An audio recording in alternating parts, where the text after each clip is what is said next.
Olá, sou a Tatiana do curso de Turismo. E eu sou Maria José da Silva, também sou do primeiro semestre do curso de Turismo. Estamos aqui para gravar o nosso primeiro podcast, onde nós vamos discutir algumas coisas relacionadas à linguagem, que é o Eric que vai falar. Então, boa noite, meu nome é Eric, eu sou estudante da Universidade Federal de Mato Grosso, do curso de Letras Português e Espanhol. Então, é um prazer muito grande estar aqui. Eu sou membro do grupo de pesquisa que chama Frontelim e também do projeto Espanhol Sem Fronteiras. Ok, Eric, muitíssimo obrigado pela sua presença, né? Foi muito bom você ter aceitado o nosso convite, vai enriquecer muito o nosso trabalho. Juntamente, né, com a professora Jussara, que é quem está conduzindo esse trabalho conosco. Então, Eric, eu gostaria de fazer a minha primeira pergunta para você. O que é ser um estudante de língua portuguesa, que é tão complexa, né, juntamente com a língua espanhola? Então, para a gente entender um pouquinho, o curso de letras português e espanhol, nós saímos habilitados para trabalhar a língua portuguesa brasileira nas escolas e também somos habilitados para trabalhar a língua espanhola. E dentro da área portuguesa é muito grande. Nós podemos trabalhar literatura, redação, gramática, interpretação de texto. E já na parte do espanhol é a questão da língua. Porém, nas últimas atualizações, a língua espanhola ela vai ser deixada de lado nas escolas estaduais com a nova reforma do ensino médio. A partir de 2024 não terá mais. Então, ultimamente nós investimos um pouquinho mais na língua portuguesa. Tem muitos desafios porque cada língua ela tem uma complexidade, tem um nível de aprofundamento muito grande, mas assim como todos os cursos são difíceis, né? Mas tudo aquilo que é feito com empenho, com dedicação, a gente consegue superar as barreiras e aprendendo, aprofundando um pouquinho mais. Certo. Tatiana, faz sua pergunta. Tá. Eric, você como estudante da FMT, como tem feito quando... como você, como estudante da UFMT, como funciona a lei de cota para quem vai concorrer a uma vaga? Então, o sistema de cotas ele é amparado por uma lei federal do ano de 2012, que o candidato ele tem uma quantidade reservada para concorrer com outros candidatos do mesmo grupo. Ele pode ser deficiente, o grupo de deficientes, o grupo de renda per capita de até um salário mínimo e meio, estudantes pretos, indígenas e também estudantes que concluíram o ensino médio, cursaram todo o ensino médio em escola pública ou foram bolsistas 100% em alguma escola particular. Bom, eu vou continuar ainda aqui na minha toada, né, perguntando sobre o seu curso, que eu acho muito interessante, né, o curso que você está fazendo e o qual me interessa muito. Eu gostaria de saber qual é o nível de influência que o espanhol tem nas divisas do Brasil com a Bolívia, né, e vice-versa. Gostaria que você falasse um pouquinho sobre isso.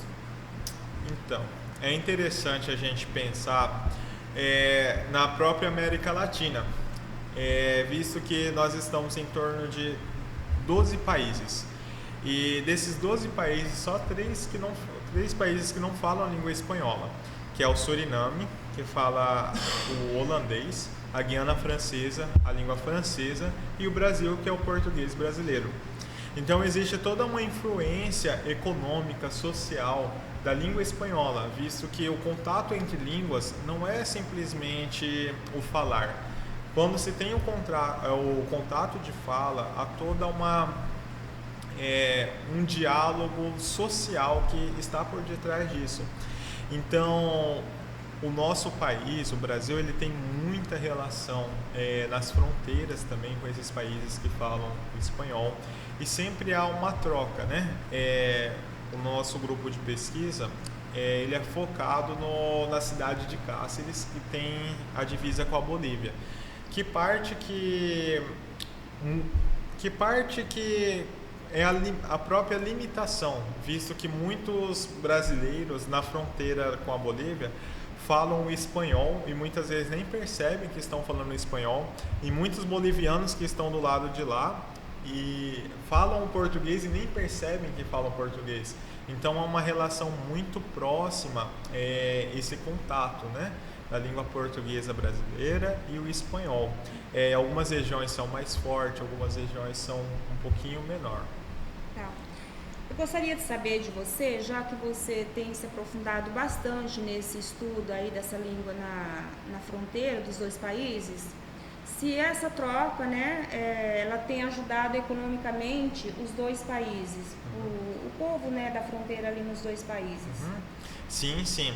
Nós vemos que vários empreendimentos também acontecem a partir desse próprio contato. Por exemplo, temos até um convite para aqueles que se interessarem pelo assunto. O nosso canal no YouTube chama Espanhol Sem Fronteiras. Toda semana tem um mini curso que fala também sobre esse contato. E ontem nos foi apresentado, por exemplo, sorveterias que estão nessas divisas. E coisas simples, né? Os sabores que estão nas duas línguas. Na língua espanhola e na língua portuguesa. Vários empreendimentos, não só sorveteria, mostrou alguns serviços de manutenção, de reparo, tanto lá na Bolívia, do lado de lá, que estavam faixas, por exemplo, na língua portuguesa, e aqui também que se estavam no espanhol. Então, como eu falei anteriormente, muitas vezes não se tem essa fronteira, a língua não possui fronteira marcada tão corretamente como a fronteira geográfica, né? Ela não é delimitada tão certinho como um território. A língua ela ultrapassa esses limites. Então, o contato econômico ela também ultrapassa, avança também com esse contato da própria língua, né? Do próprio povo. Muito interessante. Vocês, assim, como estudante, vocês têm algum incentivo também das autoridades ou até mesmo dos acadêmicos ou professores do outro país vizinho, que no caso a Bolívia? Então, se tem outras parcerias, né? Falando no nosso caso, no nosso grupo de pesquisa e o projeto de extensão, tem professores da Bolívia, professores do México que também nos ajudam com estudos, minicursos, palestras. Então, a própria Universidade Federal, os próprios institutos públicos, né? Porque o que move um instituto federal, uma universidade federal, uma universidade estadual, é a pesquisa. Isso movimenta o campo acadêmico, né? Então, assim, um incentivo não governamental, né? Mas um incentivo acadêmico, científico para ir atrás dessas parcerias, né? Para fomentar a pesquisa, porque o que move, um dos pilares que move as universidades e os institutos é a própria pesquisa, e essas parcerias elas são muito importantes. No nosso caso a gente tem, né, como disse, da Bolívia, do México, se eu não me engano também da Colômbia. Ah, ótimo. Não, a minha próxima pergunta era bem relacionada a isso que você falou, né? Que era o que eu queria saber, se era um grupo fechado só de vocês, né? Se tinham outras pessoas de outras universidades que participavam, mas você acabou falando que sim, né? Então eu gostaria aqui que a Tatiana fizesse uma outra pergunta. Tá, vamos fazer.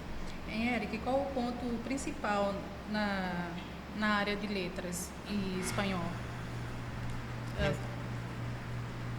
Então, na universidade nós trabalhamos muitas coisas, não se tem assim uma parte específica. Por ser um curso de licenciatura, nós trabalhamos muito a questão do ensino-aprendizagem, a questão didática, a questão do próprio ambiente educacional. E muitas vezes a gente trabalha até pouco que se deveria na questão do português e na questão do espanhol. Ela não é como se fosse um complemento, mas ela é uma parte integrante de um todo, mas se há uma divisão de muitas matérias, muitas disciplinas. E visto que o português ele é importante, por quê? Ele é a língua oficial do Brasil. Teve uma pesquisa feita pelo governo federal que apontou que atualmente existem 274 línguas que se falam no Brasil. A maioria línguas indígenas, mas existe a língua oficial, que é o português brasileiro. E além dessas línguas, existem as variações linguísticas, ou conhecido também como dialeto.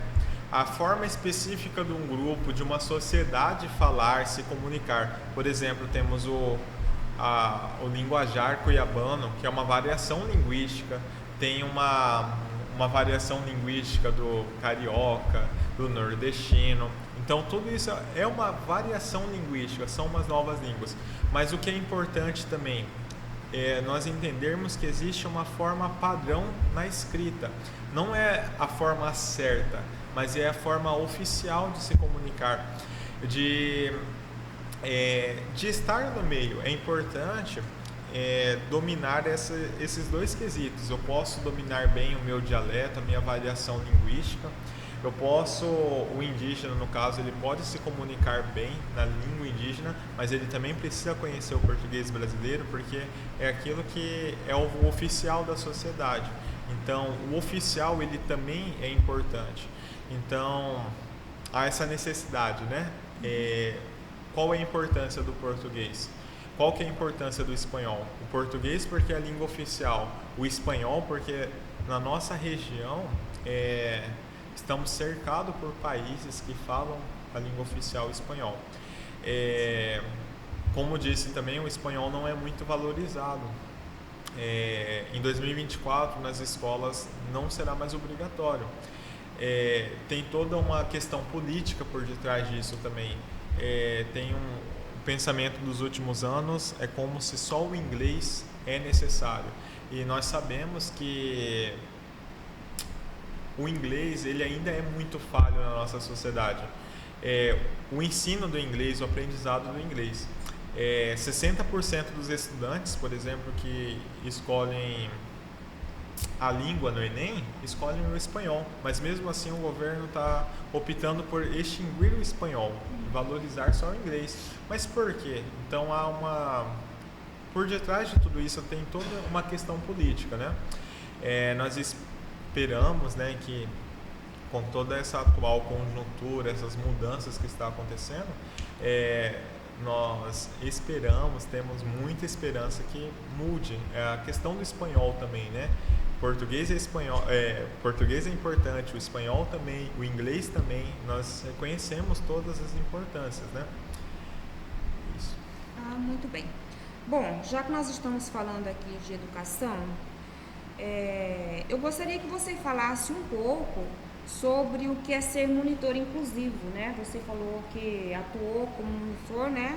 E em que área da inclusão você atuava e como foi esse trabalho seu? Eu tinha esquecido de mencionar, lá na UFMT eu fui monitor inclusivo. Existe um núcleo, chama Núcleo de Acessibilidade e Inclusão, que é um grupo que estuda meios para fazer a inclusão dentro da Universidade Federal. Então produz cartilhas, faz mapeamento, que modo a acessibilidade pode chegar até os alunos que estão chegando à universidade. Sim. Por exemplo, se um aluno ele é cego, tem a deficiência visual, ele chega à universidade, ele tem que ter amparatos, ele tem que ter meios que o ajudem também a estar na universidade, mesmo ele sendo cego. Ele tem que ter um monitor para acompanhá-lo, ele tem que ter um modo acessível, ele tem que ter ajudas para eles continuar os estudos da universidade. Da mesma forma o surdo, da mesma forma os outros deficientes, aquele que tem a baixa visão, todos têm o direito de estar numa universidade pública e todos têm o direito de ser ajudados pelo governo. Né? E o papel do monitor inclusivo é mapear, ser o mediador da universidade e o discente. Então, foi uma experiência muito gratificante para mim. Tenho colegas que estão ainda na monitoria e foi de muita aprendizagem e é um espaço que a universidade oferece, né, para ser mediadores daqueles que precisam entrar na universidade e não têm os mesmos privilégios que as nós outras temos, pessoas, né? Isso. Entendi. Bom, Eric, eu gostaria de fazer mais uma pergunta, né? Você falou que você atuou junto aos povos indígenas, né? E a minha pergunta é a seguinte: como foi o seu contato, né, junto aos povos indígenas, exclusivamente com os povos Bororo? Então, eu fui voluntário da missão salesiana, que é uma missão da Igreja Católica, que tem várias atividades em colégios, centros juvenis, e uma das atividades é nas aldeias indígenas, nas missões.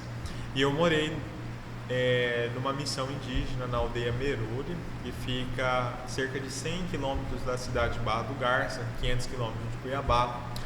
E foi uma experiência muito boa também para mim. Primeiro que a gente quebra estereótipos, a gente conhece um pouquinho mais da realidade do outro, e é uma realidade que não está tão distante de nós. Então foi um contato muito gratificante. A princípio foi uma missão religiosa e eu até hoje, foi em 2015, mas todos os anos eu visito os povos indígenas, os Bororos, os Chavantes, e também aproveito para fazer pesquisas acadêmicas. Esses povos têm muito a nos ensinar, seja na área da língua, seja na área da cultura. E o povo Bororo eu tenho um pouquinho mais de aproximação.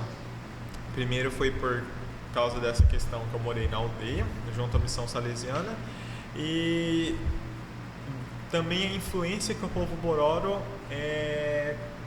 a influência da cultura e da língua Bororo no povo cuiabano. Por exemplo, a palavra Cuiabá, que é o nome da cidade, tem de origem da palavra Bororo. A palavra Pochorel, por exemplo, tem origem de uma palavra na língua Bororo. Muitas palavras que nós falamos hoje têm uma derivação da língua Bororo. E a língua Bororo eu acho ela muito rica, os seus rituais. Na própria faculdade de letras, nós estudamos um pouco também de poesia. E os cantos indígenas tem muita poesia atrás dos próprios cantos, atrás dos próprios ritos. O povo Bororo canta muito. Por exemplo, eles vão pescar, tem um ritual de pesca onde se há um canto. E atrás desse canto há toda uma poesia, há toda uma história, toda uma mística envolvida nisso. Então eu aproveito também para pesquisar sobre esses povos, né? E acho que é de grande relevância também. Existe uma lei também, só que ela não é cumprida. Provavelmente aqui no Instituto sim, mas não é via de regra, onde se há estudos sobre os indígenas e sobre a África, né? Estudos indígenas nas escolas. Isso. Eu queria saber, já que você passou tanto tempo lá junto com eles e você veio com tanto conhecimento, você conseguiu perceber deles, assim, como é que eles olham os brancos, como é que eles veem os brancos aqui fora, se eles gostariam de ser iguais ou se eles gostariam de continuar do jeito que eles são? Você conseguiu perceber se eles têm essa intenção de ser do jeito que eles são ou ser influência dos brancos? Mudou muito a sua cultura? Então, tem os indígenas e os não indígenas. Hoje estamos muito entrelaçados, até por um modo de sobrevivência. E as aldeias indígenas não estão muito distantes das cidades, das grandes cidades. Os indígenas vão ao mercado, os indígenas têm energia elétrica, muitos têm o celular, têm a internet, gravam TikTok, são youtubers também. Então há-se todo uma influência, e só que há toda uma discussão. O indígena ele pode ter esses contatos e nem por isso ele vai ser menos indígena do que gostaria, né? Isso. Gostaria de ser. Tem uma influência até positiva também os meios tecnológicos. Às vezes o TikTok, por exemplo, ele pode ser um meio de ajudar a mostrar a cultura para o outro e ver que conservar a cultura é bonita também. Então, eu vejo assim, a minha opinião pessoal, né? Eu vejo que o indígena ele está na sociedade normalmente. Muitos se casam com não indígenas também, mas isso não interfere deles pensarem, eu não sou menos índio, ou eu não sou mais indígena porque eu tenho esse contato com os não indígenas, ou porque eu tenho acesso à tecnologia. E também é muito relativo, lógico que também tem muitos que não querem viver a vida de indígena, mas assim, é muito individual, mas a princípio eu acho que é muito forte essa questão. Eu tenho um contato com o indígena, contato com o não indígena, mas isso não interfere. Muito pelo contrário, muitas vezes fortifica você ter o orgulho indígena. Nós vemos que nós não indígenas muitas vezes temos muito preconceitos contra os indígenas. Temos certas marcas, piadas também que temos que rever. Às vezes os indígenas estão reivindicando algumas coisas e fecham as estradas. Aí surgem muitas piadas, mas o índio tem caminhonete, ele tem o iPhone, mas é isso. Mas a gente não vê muitas vezes que o indígena ele protege muitas vezes aquilo que é o bem comum, né? Isso, o meio ambiente, que é a principal causa, né? Que é o meio ambiente. Acho que é isso. O meio ambiente é o habitat natural deles, né? Em que eles preservam, porque querendo ou não, é a casa deles, né? É a casa que eles consideram deles. E para nós é muito importante essa proteção, né? Porque, puxa vida, já pensou a gente saber que tem alguém cuidando ali do que é nosso também, né? Muito bom. Eric, mas por mim aqui eu estou satisfeita, né? Com o nosso bate-papo, foi muito bom.